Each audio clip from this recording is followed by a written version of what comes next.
Hey there guys, Coin23 back again with part 2 of my Blu-ray and DVD update for the month of November 2013. Now first off, before I start off, is if you remember in the first part, I said that I've made a rule for myself that I must watch everything at least every new release I buy within a week.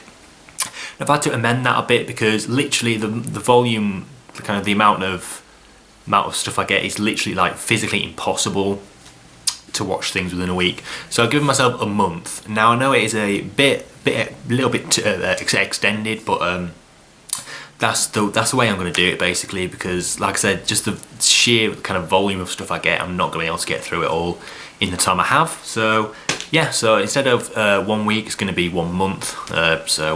Yeah, so I've got a fair few titles in this part, so we'll get straight onto it. First up, we have the Liability. Starring Jack O'Connell. Basically, Jack O'Connell plays this basically a dickhead who crashes his mother's boyfriend's car, played by Peter Mullen, and he makes him ride along with Tim Roth's character, who is a hitman, to be his driver, to basically pay him back for the car he smashed, and yeah, he basically just goes around with Tim Roth's character doing about his business, and then they get caught out by this girl who tries to blackmail them, and basically it's just a really good kind of buddy hitman movie. But like on the front it says, if you like to kill this, you'll like this. I wouldn't say that. It's a good film though. Jack O'Connell just kind of basically plays the same character he always plays, and Tim Roth is really good as well. But it's just a really good kind of low budget. It's a really pretty good film. I really like this one. I watched it online, downloaded it about 2 or 3 months ago now. I really enjoyed it, so I thought I'd get it on Blu-ray. It's pretty cheap as well, so that's the Liability. No extras on it, which is a bit disappointing, but what can you do? Next up we have Dead in Tombstone, starring Danny Trejo. The main thing that hooked me on this film was the plot. Basically, Danny Trejo plays this the head of this like gang of bandits in some kind of wild western town, and basically he gets double crossed by his gang that shoot him dead, and basically he makes a deal with the devil, played by Mickey Rourke, that if the devil will spare his soul if he can go back up to Earth and bring him the souls of the people that betrayed him. And it's kind of a kind of video game plot when I think about it. It's kind of like each level would have one person as the boss kind of thing, but pretty good watch. It's one of those films that I watched it kind of late-ish at night, and I wasn't really paying kind of 100% attention to it. What I did think was pretty good. Of course, the scene with Mickey Rourke and Danny Trejo is like the war of the chiseled faces. It's really kind of weird. So yeah. But pretty good one. It's got a lot of good kind of big action scenes in it, and it's a solid film, you know. So yeah, that's Dead in Tombstone. And next up we have Pacific Rim 3D in this kick-ass lenticular slipcover.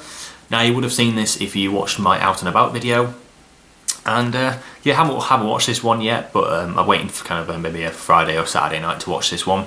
Really good. It's the 3D version with the slit, then you get the thing, the discs and all that good stuff. So yeah, I've heard, well, mainly good things, some mixed things. Some people saying like the plot's kind of quite contrived in some places, but yeah, we're looking forward to checking this one out. So yeah, that's that's Pacific Rim 3D. And it's an absolute childhood favourite of mine, and it is Matilda. Again, if you saw my Out and About video, I showed it on that. Watched this I think twice since I got it, and it's just one of those films that when I was young, if I was off school sick, or kind of in the school holidays and stuff, I would always watch this film along with Aladdin, Beauty and the Beast, and Back to the Future 2. This was back when I don't think even DVDs existed. VHS never own this on DVD, but it's another. It's just one of those films that I can just kind of watch just over and over and over again, just kind of love that little bit more each time. Quite a lot of people, well, a few people kind of don't like this one, but it's a real favourite of mine. And just one disc with digital copy. One of the best things about the Blu-ray is they've got a special feature, if you can see that, that basically kind of reunites the cast from the film. It's a really nice, like, 20-minute featurette, and they kind of act out scenes like as adults that they did as kids. It's kind of a nice little thing. And Mara Wilson, if you saw a picture of Mara Wilson and someone said, "Who is this?" you'd never guess who it was, because she grew into her nose, I'll say that. So yeah, it's another absolute favourite of mine. I still love it to this day, Matilda.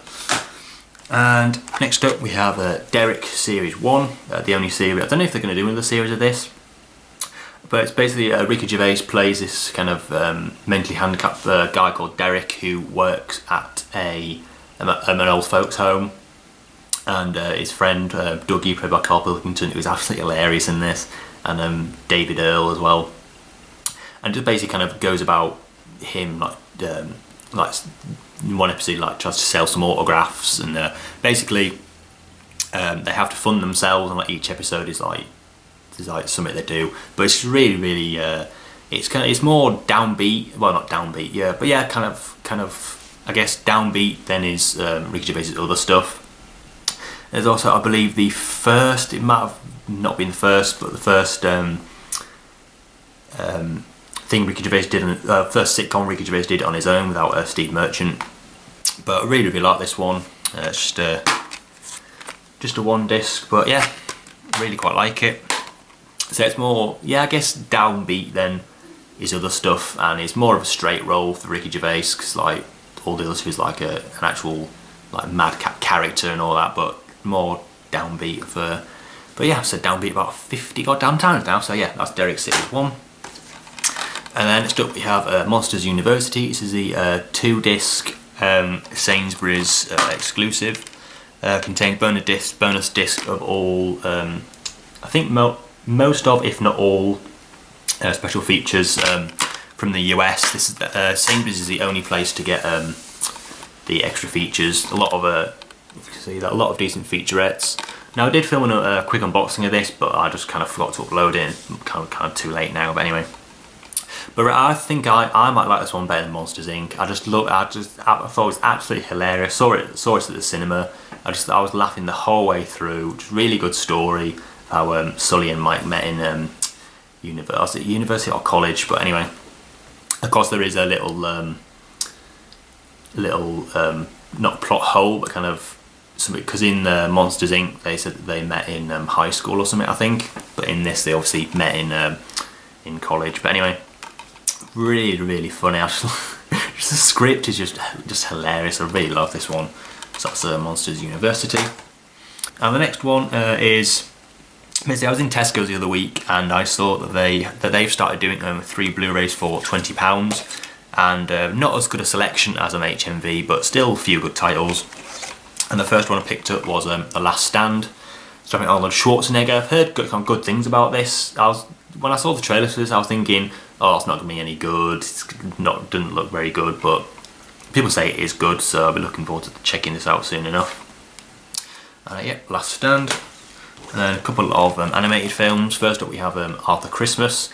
I haven't heard terribly good things about this, but I haven't heard anything kind of really bad things, but people just say it's like not that good really. But yeah, I mainly got this because screenplay written by Peter Bainham, co-written by Peter Bainham, who's one of my favourite comedy writers. He writes for Steve Coogan, Alan Partridge, Sacha Baron Cohen. He did Borat and Bruno, and yeah, he's a really good comedy writer. And so yeah, it's Arthur Christmas. And the other film we have Hotel. So that's out of focus. Hotel Transylvania. Haven't heard too good things about this. People say it's kind of like a mediocre animated comedy, but I'll give it a go. On the back, this is also co-screenplay by Peter Bainham as well, which I didn't realise. I didn't kind of buy the films knowing that both of them were co-written by Peter Bainham, but anyway. So yeah, that's Hotel Transylvania. So yeah, next up we have one of the best family films ever made, starring Julie Andrews and Dick Van Dyke. It is Mary Poppins.